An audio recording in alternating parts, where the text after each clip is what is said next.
안녕하십니까. 베트남 호치민 국제결혼 무엇이든 물어보세요. 최경호입니다.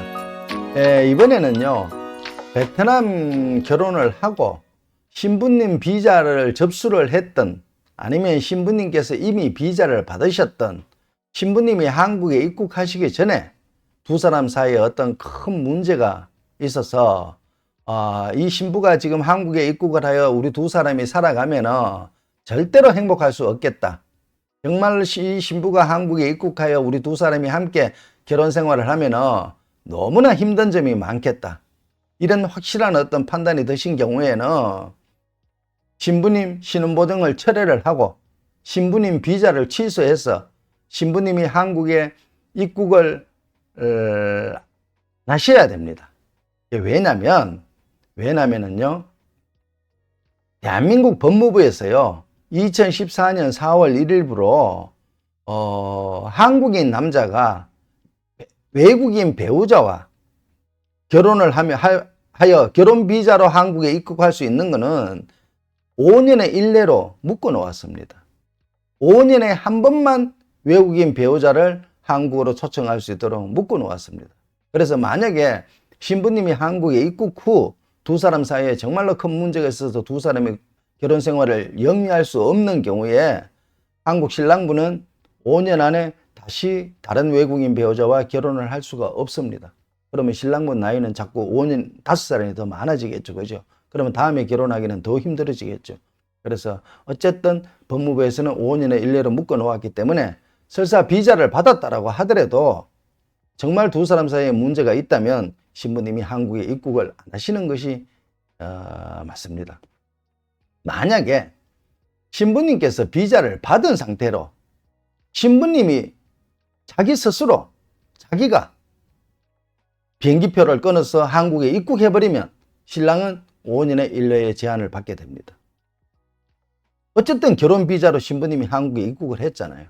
그러니까 신랑은 5년의 일례의 제한을 받게 됩니다. 5년 안에 다시 다른 외국인 배우자를 한국에 초청할 수가 없습니다. 그러니까 힘들죠, 그죠? 그래서 만약에 비자를 받았다고 하더라도 신부님이 한국에 입국하기 전에 정말로 우리 두 사람은 안 되겠다 싶으면 반드시 신부님 신원보증을 철회를 해야 됩니다. 그래서 신부님 비자를 취소시켜서 신부님이 한국에 입국할 수 없도록 본인 스스로가 항공권을 끊어서라도 입국할 수 없도록 그렇게 조치를 취하셔야 신랑이 5년의 일례 제한에 여기 묶이지 않습니다. 그리고요, 5년의 일례에 안 묶이는 여러 가지 항목들이 있습니다. 여러 가지 항목들이 있는데 어떻게 하면 5년의 일례의 제한에 걸리지 않는지 그거를 한번 알아보도록 하겠습니다.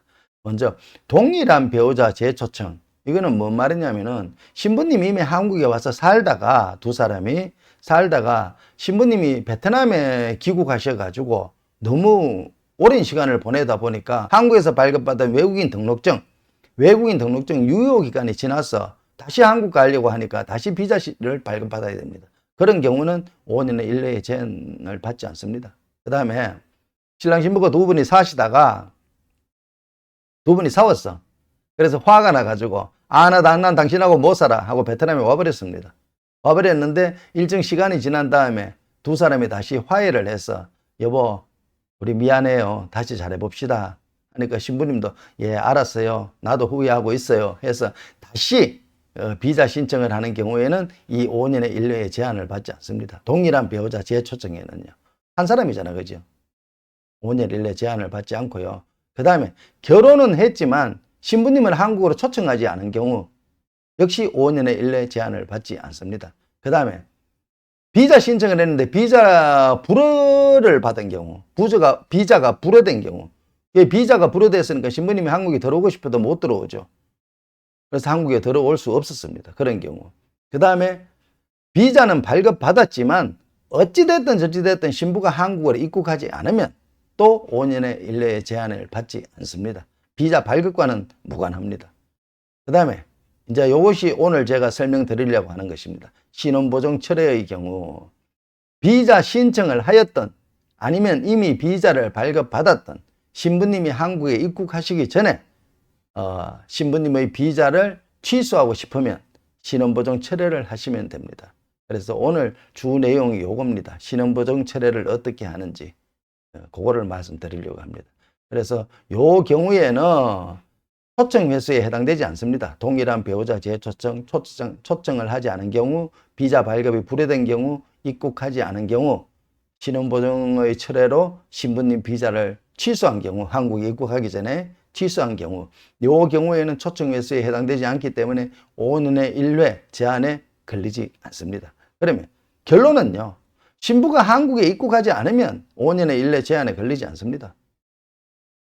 신부님이 비자를 받았든 안 받았든, 비자를 신청했든 안 했든, 어쨌든 신부님이 한국에 입국하지 않으면 5년의 1회 제한에 걸리지 않습니다.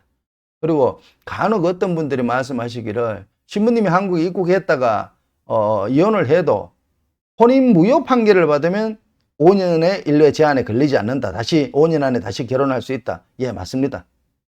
혼인 무효 판결을 받으면 5년의 1회 제한에 해당되지 않습니다. 그렇지만은 혼인 무효 판결을 받기가 정말로 하늘의 별 따기입니다. 혼인신고할 당시에 누가 칼을 옆구리에 대고 혼인신고 안 하면 죽인다고 하지 않았잖아. 그지요? 그리고 혼인신고할 당시에 사기를 당해서 혼인을 하지는 않았잖아. 그지요? 그래서 어쨌든 요즘 혼인 무효 판결을 받기가 너무 힘듭니다. 그래서 어쨌든 아니다 싶으면 빨리 신혼보증 철회를 하고 신부님 비자를 취소시켜서 신부님이 한국에 입국하지 않도록 하는 것이 5년의 1회 제한에 걸리지 않는 방법이다. 그러면 신부님의 신혼보증 철회를 하려면 어떻게 하면 되냐면요. 이것이 신혼보증 철회서입니다. 초청인용, 그러니까 한국인 남편용이죠. 그죠? 비자 소지자, 이거는 베트남 부인의 인적사항을 적는 겁니다. 성명, 생년월일, 비자 발급 연도, 그 다음에 초청인, 신랑분이죠. 인적사항, 성명, 생년월일, 전화번호, 철회 사유. 철회 사유는 꼭 이렇게 적어라 저렇게 적어라 정해진 것이 없습니다. 사실대로 있는 그대로 유가원칙에 의하여 적으시면 됩니다. 간단하게 너무 길게 적지 마시고 적고, 그 다음에 여기 보십시오. 비자 취소 처리가 완료되면 되돌릴 수 없음을 확인하였습니다. 이게 영사관에 접수해 가지고 만약에 비자가 철회가 되잖아요. 되는데 조금 있다가 아이고 아닙니다. 우리 실수했습니다. 비자 철회 안 하겠습니다. 안 됩니다. 한번 비자 취소 처리가 완료되면 되돌릴 수 없습니다. 그래서 꼭 신중하게 생각하고 결정하시기 바랍니다. 그 다음에 연월일 적고, 접수 연월일 적고, 초청인, 신랑분 성명 적고 사인하시거나 도장 찍으시면 됩니다. 그 다음에 여기에 신랑분 여권, 복사본 같이 첨부하시면 됩니다. 그래서 어쨌든 결혼을 하셨으면 조금 끝까지 행복하게 사셔야 되지만, 만약에 아니라고 생각을 하면은 정말 아니라고 판단이 되면은 비자를 접수하셨던, 이미 비자를 발급받으셨던 이 신혼보증 철회를 하고 신부님이 한국에 안 가시는 것이 5년의 1회 초청의 제한을 받지 않기 때문에 다음에 다른 외국인 배우자하고 다시 결혼할 수 있는 기회가 생긴다. 안 그러면은 5년 동안 다시 결혼을 하고 싶어도 못한다. 그래서 오늘은 신혼보증 철회의 방법에 대하여 한번 알아보았습니다. 고맙습니다.